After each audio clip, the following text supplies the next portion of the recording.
kalau misalnya seseorang itu juga dapat dilihat dari pertemanannya, dari circle-nya.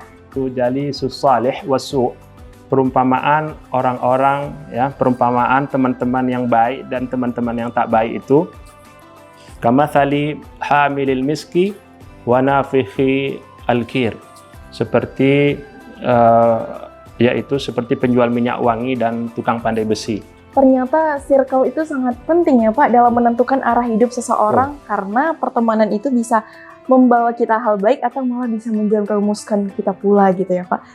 Nah jadi beliau bertanya nih Pak, apa hukumnya mengingatkan teman sholat tetapi kitanya tidak sholat? Nah ini gimana nih Pak?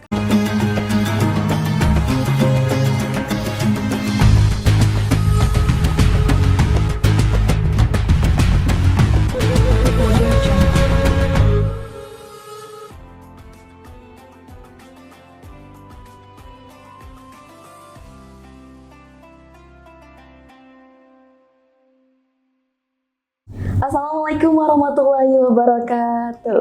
Alhamdulillahillazi hadana lihada wa ma kunna linahtadiya an hadanallah.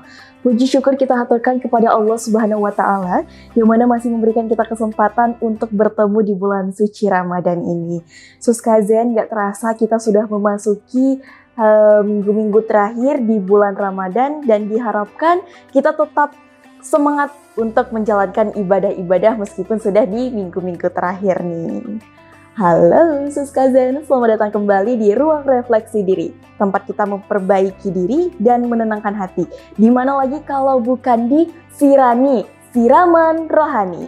Sepertinya kita mau tes suara dulu untuk teman-teman yang ada di studio. Di mana lagi sih kalau bukan di Sirani, Siraman Rohani. Oke. Suskazen semuanya yang ada di studio, apa kabarnya nih? Alhamdulillah baik, tapi rasanya kurang semangat gitu ya, kurang panas studio kita ini, atau AC-nya terlalu dingin, atau teman-temannya yang kurang semangat nih. Apa kabarnya semuanya Suskazen? Alhamdulillah baik ya. Masya Allah, kita mengawali Jumat yang pagi cerah ini di hari Jumat di bulan Ramadan pula lagi dengan hal-hal positif, yaitu dengan mendengarkan kajian atau tausiah. Nah sebelumnya perkenalan dulu karena nggak kenal maka tak sayang. Perkenalkan saya Alia Azhara Lubis yang insya Allah akan menemani sahabat Sirani untuk mendengarkan kajian-kajian yang positif, yang baik untuk pemahaman kita semuanya. Nah Suskazen semuanya tahu nggak sih kalau misalnya seseorang itu juga dapat dilihat dari pertemanannya, dari circle-nya. Karena terkadang orang-orang yang baik dia akan bergaul dengan orang-orang yang baik pula. Tapi terkadang bukan berarti dia berteman dengan yang tidak baik, dia buruk pula. Terkadang dia juga bisa nih untuk menjadi pengingat nih bagi teman-temannya. Nah, untuk mengetahui lebih lanjut tentang pertemanan itu seperti apa sih yang baik. Nah, di sini telah hadir di tengah-tengah kita Bapak Ahmad Hamdallah SEIMSY. Assalamualaikum Bapak. Waalaikumsalam. Gimana kabarnya Bapak? Alhamdulillah sehat. Baik. Alhamdulillah sehat ya Pak. Nah Suskazen, beliau ini adalah dosen dari Fakultas Syariah dan Hukum ya Pak. Syariah dan Hukum. Beri tepuk tangan dulu dong semuanya. Nah nanti kita bakal sama-sama mendengar pemahaman seputar circle yang baik akan meningkatkan iman. Bersama Bapak, kepada Bapak kami persilakan.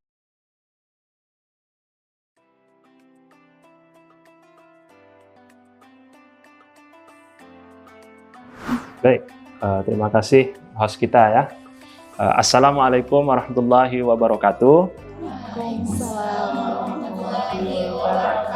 Sobat Suskazen dan yang di studio dan yang ada di rumah, bersyukur kita kepada Allah Subhanahu wa taala. Alhamdulillah wassalatu wassalamu ala Rasulillah wa ala alihi wa ashabihi ajmain. Ada kesepakatan dalam Ahlus Sunnah bahwa al-imanu yazidu wa yanqus. Iman itu naik dan turun, jadi fluktuatif. Nah, pertanyaannya kapan iman kita itu naik? Jawabannya adalah salah satu penyebabnya adalah circle kita. Nah, jadi Rasulullah SAW juga dalam sebuah hadisnya pernah bersabda, "Mathalu jalisus su', mathalu jalisus salih wasu'. Perumpamaan orang-orang, ya, perumpamaan teman-teman yang baik dan teman-teman yang tak baik itu kamathali hamilil miski wa nafikhi al-kir, seperti yaitu seperti penjual minyak wangi dan tukang pandai besi. Nah, jadi kalau kita berteman dengan orang-orang yang baik, orang-orang yang soleh, maka kalau kita tak dapat minyak wanginya, setidaknya dapat baunya, gitu, bau wanginya, gitu. Nah, begitulah kita bergaul dengan circle yang baik, kita minimal kecipratan atau mendapatkan kebaikan dari teman-teman kita itu. Sebaliknya, kalau kita bergaul dengan orang yang tak baik, circle yang tak baik, maka kita akan tertular atau terpengaruhi dengan kelakuan yang tidak baik yang ada pada mereka. Jadi setiap diri kita ini punya benih-benih kebaikan dan benih-benih keburukan. Jadi ketika kita berkumpul dengan satu circle yang baik, maka benih-benih kebaikan ini akan tumbuh. Jadi kalau begitu juga kalau kita alihkan circle kita ke circle lingkungan yang tidak baik, maka benih-benih keburukan itulah justru akan tumbuh. Jadi ada satu pepatah mengatakan life is the matter of choice. Ya, hidup itu kan pilihan. Jadi kita diberikan oleh Allah kemampuan untuk khiyar, untuk memilih. Memilih, Allah berikan kita fasilitas seperti akal, hati, dan lain sebagainya. Perangkat itu kita gunakan untuk memilih. Jadi circle itu bukan hanya sekedar pertemanan, tetapi itu nanti akan mempengaruhi kemana hidup kita akan mengarah. Jadi itu kita mesti berhati-hati dalam memilih teman, memilih lingkungan. Teman-teman Suskazen di studio dan yang ada di rumah. Jadi Rasulullah juga dalam sabdanya yang lain pernah bersabda, "Al-mar'u ala dini khalilih." Seseorang itu tergantung dari agama temannya. Nah, jadi seperti itu. Banyak hadis-hadis yang lain, bahkan di dalam Al-Quran, sebagaimana data yang ada dalam Al-Quran, Allah suruh kita untuk bersabar di circle yang positif itu. Wasbir, Allah suruh kita sabar. Itu adalah perintah, bukan saran, gitu kan. Jadi ketika kita sudah memilih dan kita berusaha untuk bersabar di lingkungan tersebut, maka suatu saat nanti kita pun nanti akan hidup kita akan lebih terarah, gitu. Jadi seperti itu. Nah, jadi oleh karena itu sebagai mahasiswa tentunya di masa-masa labil, ya kan, setidaknya melakukan beberapa hal untuk memilih circle yang baik. Di antaranya adalah tazwidul ulum, menambah ilmu pengetahuan. Nah, ilmu ini didapatkan di mana? Di majelis-majelis ilmu, di bangku-bangku perkuliahan, di sekolah. Nah, itu semua komunitas circle yang baik, circle yang positif. Ya. Nah, jadi kita menjadi orang berilmu itu dengan berguru. Tidak bisa kita hanya sekedar membaca sendiri, kita nonton YouTube sendiri. Itu pemahaman yang akan kita dapatkan itu acak-acakan. Yang kita dapat paling potongan informasi. Ilmu itu adalah sesuatu yang terstruktur dan itu tidak bisa kita raih kecuali dengan datang hadir ke majelis ilmu. Nah, itulah komunitas positif. Datang ke kawan-kawan yang suka ngajakin sholat, kita ikut sholat. Datang ke kawan-kawan yang suka maksiat, kita ikut lalai. Nah, jadi tinggal bagaimana kita memilih, dan pilihan itulah nanti yang akan menentukan seperti apa kita di akhir hidup kita itu nanti. Demikian, terima kasih. Masya Allah, terima kasih banyak kepada Bapak atas tausiah yang Bapak sampaikan. Masya Allah, walaupun singkat tapi sangat dalam nih Pak. Jadi ternyata circle itu sangat penting ya Pak dalam menentukan arah hidup seseorang, karena pertemanan itu bisa membawa kita hal baik atau malah bisa menjerumuskan kita pula gitu ya Pak. Oke Pak, kayaknya kita ada berdialog sedikit Pak dengan teman-teman Suskazen yang ada di studio. Teman-teman yang ada di studio, hai. Halo. Oke, nah saya mau pilih salah satu nih biar tahu gitu kan. Kayaknya kakak yang pakai baju biru dokter. Nah, boleh dong dijawab gimana sih setelah mendengar tausiah dari Bapak Ahmad ini? Gimana nih pandangannya tentang pertemanan? Oke. Ternyata setelah mendengarkan hukum dari Bapak tadi, pertemanan itu sangat penting. Apalagi dalam ketika kita memilih teman, itu sangat-sangat penting. Karena dari pertemanan itulah bisa membawa kita ke arus yang baik atau ke arus yang tidak baik. Oke, Masya Allah sekali jawabannya ya. Alhamdulillah ya Pak. Jadi Ya. kami yang sebelumnya mengira teman itu sudahlah seperti itulah cara berteman. Ternyata mungkin setelah mendengar tausiah dari Bapak, kami lebih berhati-hati lagi, lebih memilih teman-teman yang baik agar kami pun terbawa ke arus yang lebih baik lagi Pak. Oke. Selanjutnya kita ada segmen tanya netizen nih Pak. Ya. Nanti di sini ada beberapa teman-teman Suskazen yang sudah bertanya. Nanti kami meminta Bapak untuk menjawabnya. Nanti akan ditampilkan di televisi kita.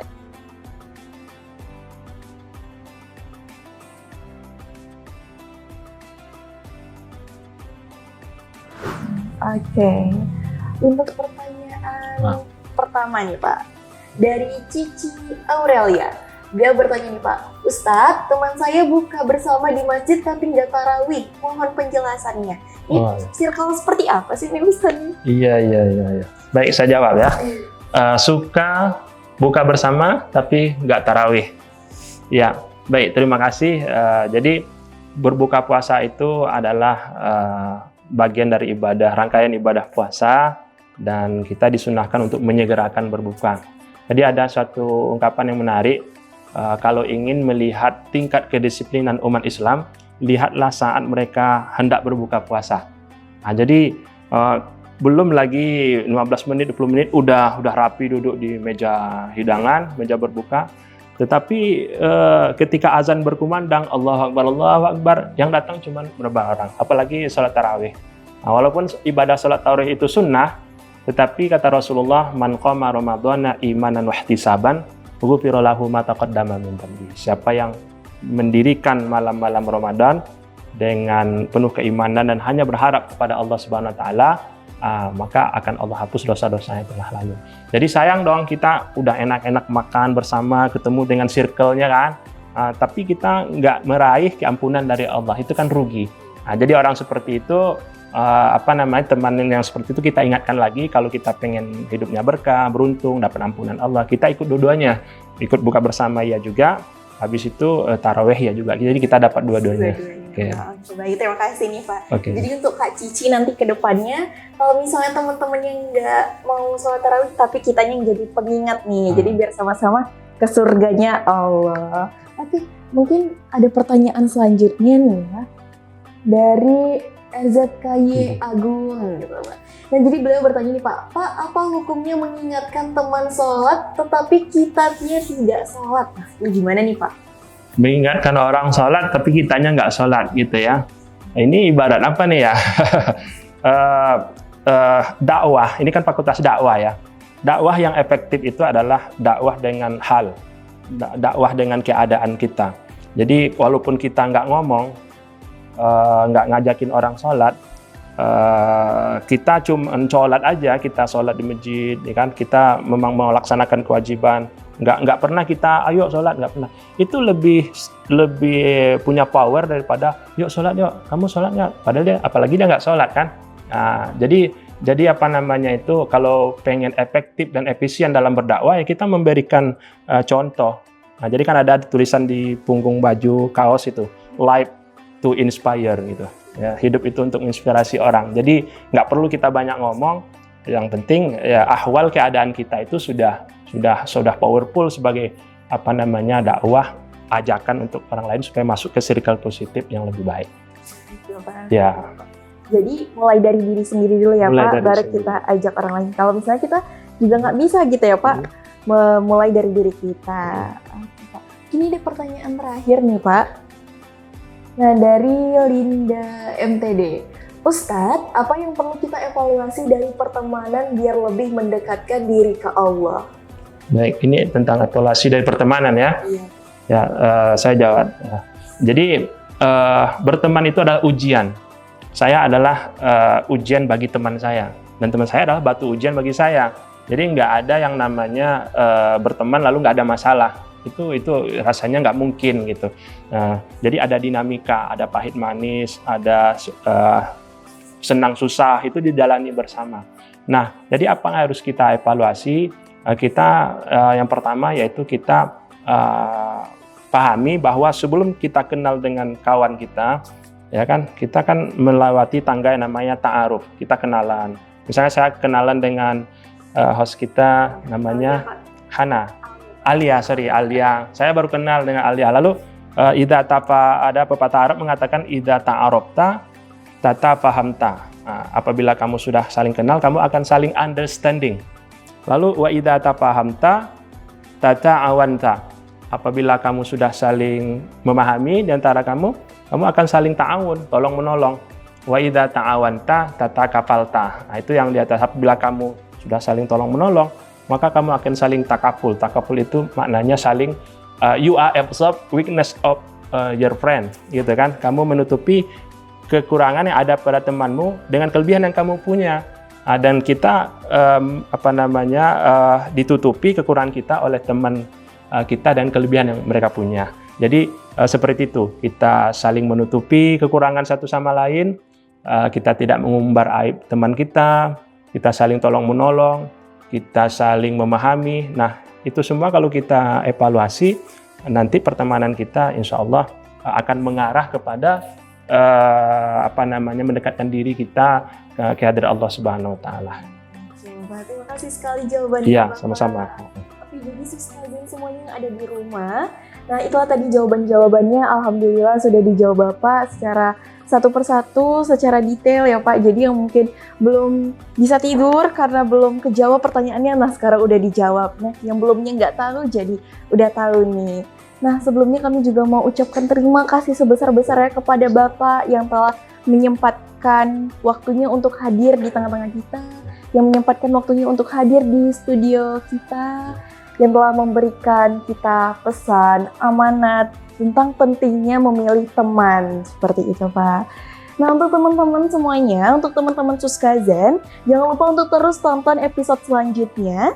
Dan tetap pantengin IG-nya Suska TV. Untuk teman-teman yang belum sempat bertanya, boleh ditanya di question box kita. Dan pastikan kalian udah follow IG-nya Suska TV ini. Jangan lupa like, comment, and subscribe. Saya Alia Azhara Lubis, pamit undur diri. Apabila terdapat kesalahan kata dan tingkah laku saya mohon maaf. Wassalamualaikum warahmatullahi wabarakatuh dan sampai jumpa. Waalaikumsalam.